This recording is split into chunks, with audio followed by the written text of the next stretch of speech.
ያንን ቪዲዮ ያሰሩክ ሰዎች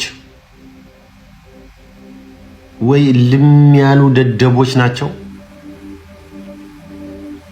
ኦር ሐሳቡን ያቀርቡልን ኦር ስሰራ አጠገብ ሆነው ሪከርዱን ምናምን ያገዙክ እንደዚህ ያርግ ያሉክ እንደዚህ በል ያሉክ ሰዎች ወይ ልም ያሉ ደደቦች ናቸው ወይ ደግሞ ልም ያሉ ጠላቶችክ ናቸው።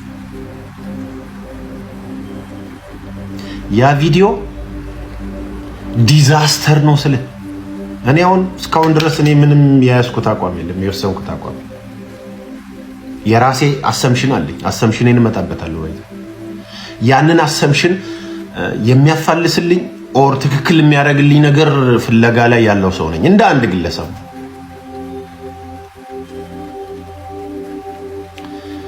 ያንተ ቪዲዮ ያንን አሰምሽን ጭራሽ ማለት ነው የሆነ ውጥንቅጡን ነው ያወጣው ስለ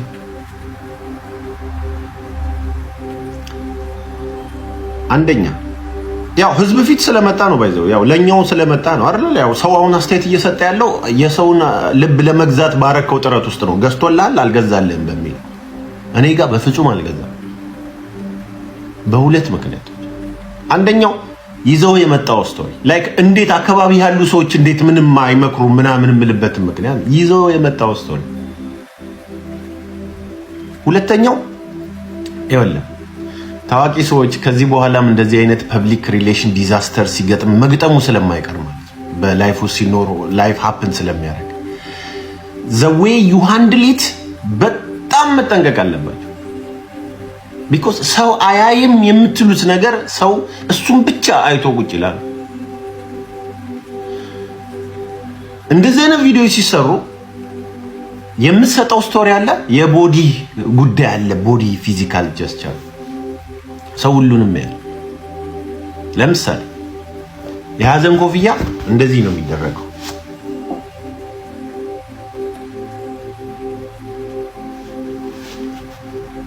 ይሄ የቡምባ ክላታ አደራረግ፣ ይሄ ያዘነ ሰው አደራረግ ላይክ እኔ ለምን አልተጎሳቆልክም ለምን አላዘንክም ታዘን እዘን ተጎሳቆል ምናምን እያልኩ አይደለም፣ ግን እንዳዘንኩ እንደተጎሳቆልኩ ይልኝ አይነት ስትል ነው የሚደብረኝ እንጂ ሰው እኔ መጎሳቀል አለበት ምናምን አይደለም። ግን አይን አለኛ ያለው ሶ እያዘንኩ ነው አትበለኝ። you know you can relax, I don't care. Your haircut is fresh by the way, fresh haircut ነው ምናምን እቺን for the sake of እንትን ነው እንደዚህ የተደረገው እና ለምን እንዴት አልመከሩም ምልህላ ይሄን ነገር አስተካክሉ በስርዓት አድርገው ቢያንስ ለዛሬ እንኳን የሚልህ አካባቢ አለመኖሩ እግዚአብሔርን ጠላት። ይሄ አንድ ኦፍ አድርጎኛል ከቪዲዮ አንዱ ስቶሪን እንዳልገዛ አየ የሆነ ዲዛስተር ነው እንደዚህ አይነት ነገር። ቦዲም ይወስነዋል ያንተን ሐሳብ ለመግዛት ላይክ ጄኒዩኒቲ ያስታውቃል ብራዘር።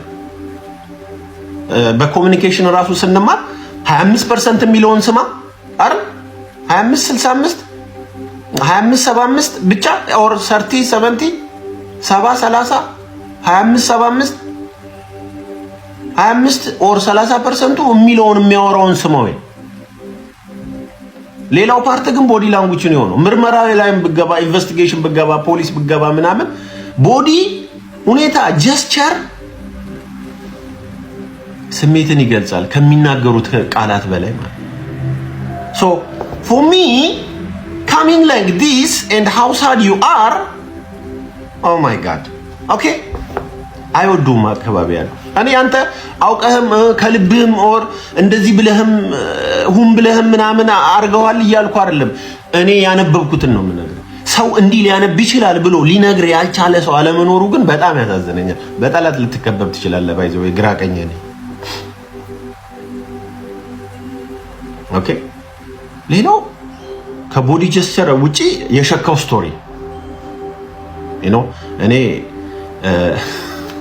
ሰዎች አጥፍተው በጣም ብዙ ወንጀል ሰርተው ወይኔ ቤት ምናምን ሲገቡ ይሄ ማሹቲንግ ምናምን አይነት ነገር ከጭንቀት የተነሳ ራሱን ሊያጠፋ ይችላል በሚል ሳቤ ማለት ይሄ ሱሳይድ ቬስት የሚባል አለ እስረኞች የሚለብሱት ለብቻ እንደዚህ አይነት እስረኞች ማለት ይሄ ተልትለው ምናምን ነገር እንትን እንዳይሉ በሐሳብ ደረጃ ሰው ይኖረዋል ተብሎ ከታሰበ ራሱ ማለት ነው ብዙ ነገሮች ይደረጋሉ።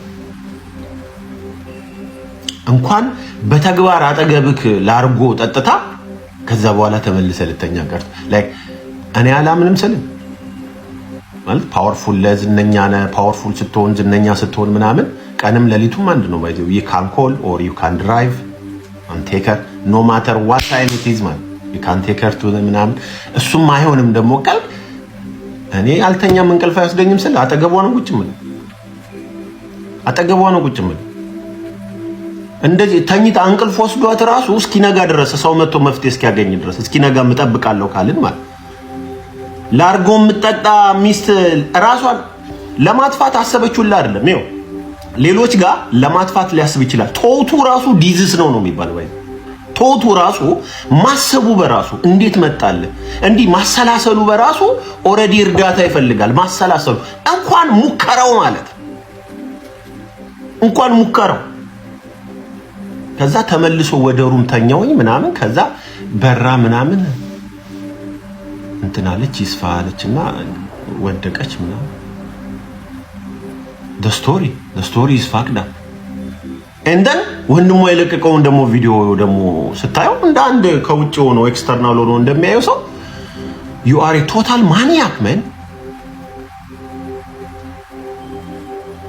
you like it is terror in the house based on what the guy is saying the brother is saying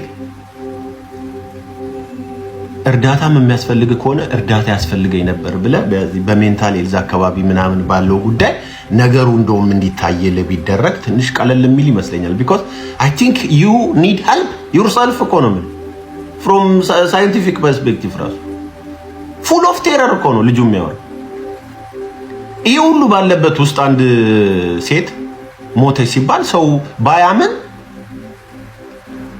ሊገርም አይገባም እኔ ከዚህ በፊት ያለኝ አሰምሽን ሁሌም የሚገርመኝ ስለ ቀነኒ ሳስብ ራሷን ለማጥፋት የምትዘጋጅ ሴት ራሷን ለማጥፋት ሙከራ የምታረግ ሴት ባይዘው ዶሜስቲክ ቫዮለንስ ዶክመንት አታረግ ደግሞዋለሁ ራሷን ለማጥፋት የወሰነ ሴት or ራሷን ለማጥፋት የምትሞክር ሴት ዶሜስቲክ ቫዮለንስ ዶክመንት አታረግም ፎቶ ዶሜስቲክ ቫዮለንስ አትነሳም ሰልፊ ዶሜስቲክ ቫዮለንስ አትነሳም ዶሜስቲክ ቫዮለንስን ዶክመንት የምታረገው she already decided to leave you and then the fight that comes next to that she's thinking she will use this as an evidence so ወስና በኋላ ግን ለመከራከር የወሰነ ሴት ነች ዶሜስቲክ ቫዮለንስ ዶክመንት የምታረገው እንደዚህ ያረጋግጥ ጥርሷን ምናምን ፎቶ አትነሳም ይሄ ወይ ልትከስህ አስባ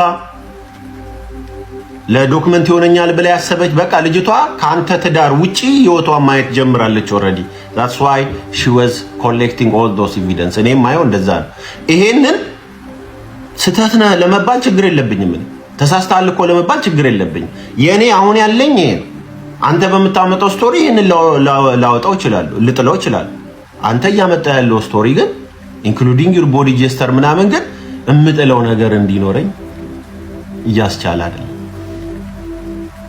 ከዚህ ጋር ተያይዞ ይሄ በብሄር ብላብድ እየደገፋችሁ ያላችሁ ሰዎች አላችሁ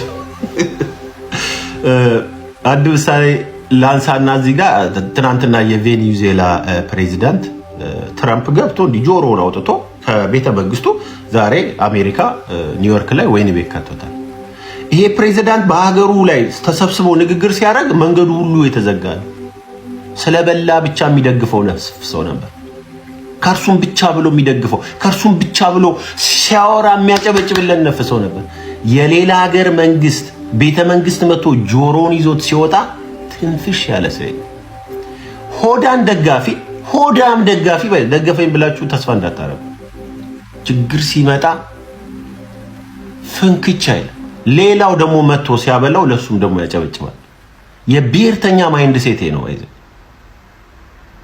የብሔርተኛ ማይንድ ሴት ሁሉም ደግሞ ብሔር ደግሞ የሚጫወተው ቤቱ እስኪደርስ ድረስ ቀነኒቱ ስላልወደች ነው አሁን የብሔርን ካርታ የሚያነሳው አንዳንዱ ኦኬ እውነታው ግን ኖ you are losing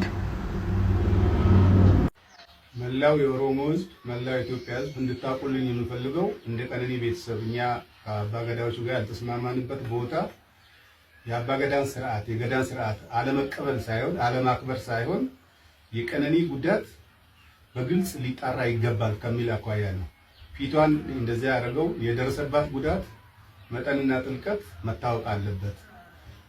በጎጂው በኩል እየተባለ ያለው አልገደልኩም ግን ጉማ ከፍላለሁ የሚል ስለሆነ እሱን ጉማ አንቀበልም፣ ልጃችንን ጉማ አንበላም ያልነው ያለው ይሄንን ነው። በዛ መጣራት ያለበት ነገር አለ ብለን አመልክተናል።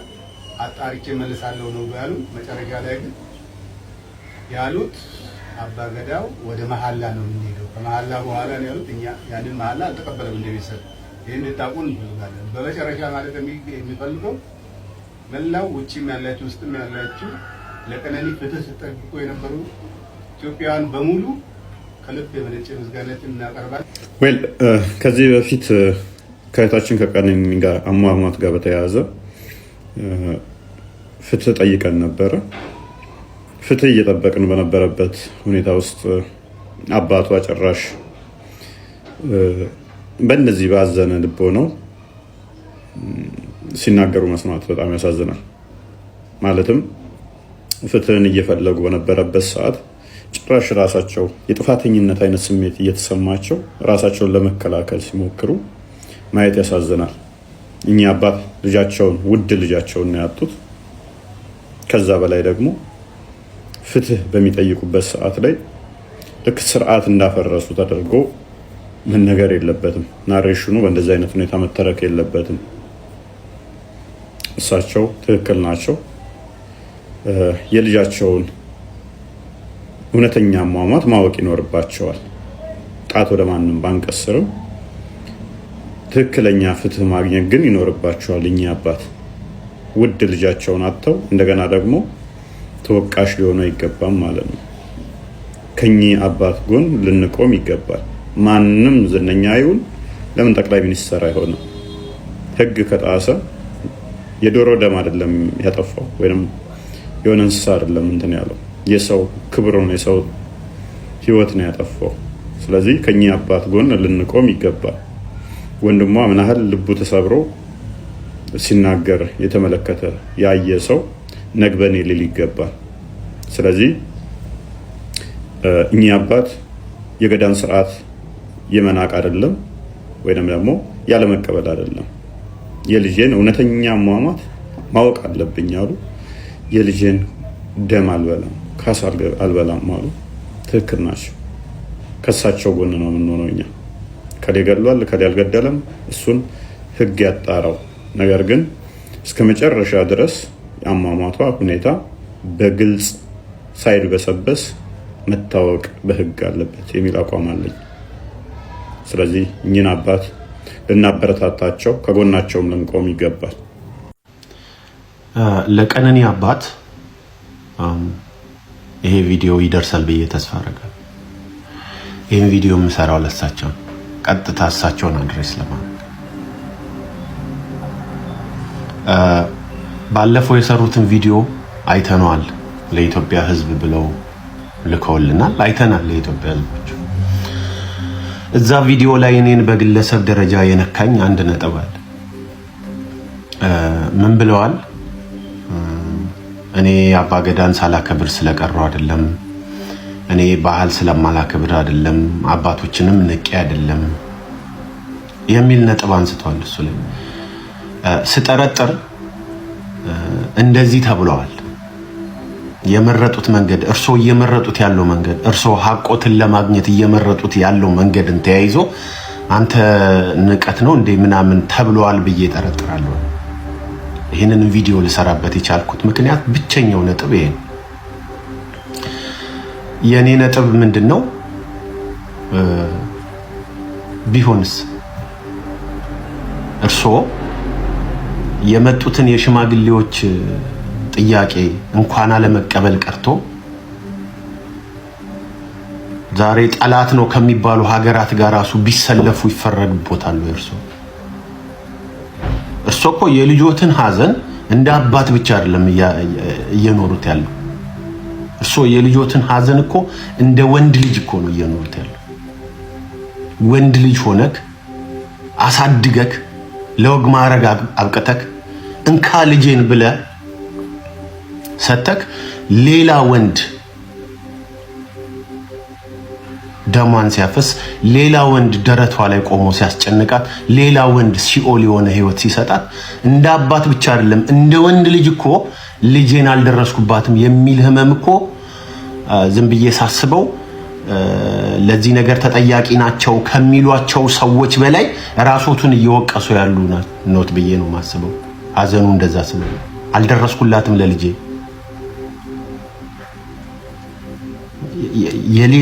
ወንድ ልጅ ሆነ ልጅን ሌላ ወንድ ሲነካብ ማለት ነው።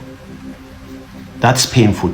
በዚህ ሁኔታ ውስጥ ይያሉ በዚህ ህመም ውስጥ ይያሉ በዛ ላይ ነገሮች ተድበስብሰውብኛል እንዲጠሩ ፈልጋለሁ በሚል ምክንያት ሊያጠራልኝ የሚችለው ይሄ መንገድ ነው ብለው የፈለጉትንስ መንገድ ቢመርጡ ይፈረድቦታል? አይፈረድቦትም። ይህ እኔ አይደለም ማለት መላው የኢትዮጵያ ህዝብ ነው። ምንም አይነት መንገድ ቢይዙ ምንም አይነት ጥያቄ ባይቀበሉ ምንም አይነት ግብዣ ባይቀበሉ ምንም አይነት የእርቅ ጉዳይ ነገሮች ይሄ መስተካከል አለበት ብለው ቢጠይቁ ምንም ቢያረጉ የሚፈርድቦት ሰው የለም። በዚህ ህመም ውስጥ እያሉ ሀገር ቢክዱ አልፈርድቦትም ስለው በዛ ላይ አንድ መነሳት ያለበት በጣም ትልቅ ነጥብ አለ። ዝናና ብር የማይነካው ቦታ የለም። ዝና፣ ብር፣ ስልጣን የማይነካው ቦታ የለም። ብር ከሌለክ፣ ዝና ከሌለ፣ ስልጣን ከሌለ ተስፋ አንድና አንድ ብቻ ዕውቀት። ምክንያቱም ዝና የሚያነሳውን አቧራ፣ ስልጣን የሚያነሳውን አቧራ፣ ገንዘብ የሚያነሳውን አቧራ ተሻግሮ ማየት ይችላል ዕውቀት ካለክ ድሃ ብትሆን። ለዛ ነው እንማር ትምህርት ነው ተስፋችን የምንለው። ስለዚህ አንዳንድ ብሮች የሚያነሷቸው አቧራዎች አሉ፣ ስልጣኖች የሚያነሷቸው አቧራዎች አሉ። ምሳሌ ማንሳት ይችላል። ኦቦ አዱኛ የመምህራን ማህበር የሚባል አለ፣ የጤና ባለሙያዎች ማህበር የሚባል አለ፣ የእምነት ተቋማት ካውንስል የሚባል ካውንስል አለ። እነዚህ እንትን ያሉት የተቋቋሙት ለባለሙያዎቹ ለተራ ባለሙያዎቹ መብትና ጥቅም ለማስከበር። ነገር ግን ማህበር ከሆኑ በኋላ የማህበሩ ባለስልጣናት ቀጥታ ኢንላይን የሚያደርጉት ከባለብር ከባለዝና ከባለስልጣን ጋር። ከዛ ምን ይሆናል? አስተማሪው ራበኝ ሲል ራብ የሚባል ነገር የለም ብሎ የአስተማሪ መምህራን ማህበር አቋም ያወጣል፣ መግለጫ ያወጣል። ሐኪሙ ራበኝ ሲል የሕክምና ማህበር ባለስልጣናት የሕክምና ማህበሩ ተወካዮች ምናምን ከባለስልጣን ጋር ፎቶ ይነሱና ውይይት ተደረገ ብሎ በዛው እንትን ይላል። ሰዎች በእምነታቸው ብቻ ታሰሩ፣ በእምነታቸው ብቻ ተገደሉ፣ በእምነታቸው ብቻ ተመርጠው ታረዱ ሲባል የእምነት ካውንስሎች ይወጡና እንዲህ የሚባል ነገር የለም ብለው እንትን ይላል። የነዚህ ጉዳይ የሚያሳዩት እነዚህ ማህበራት እነዚህ ቡድኖች በብር በስልጣንና በዝና እንደተጠለፉ።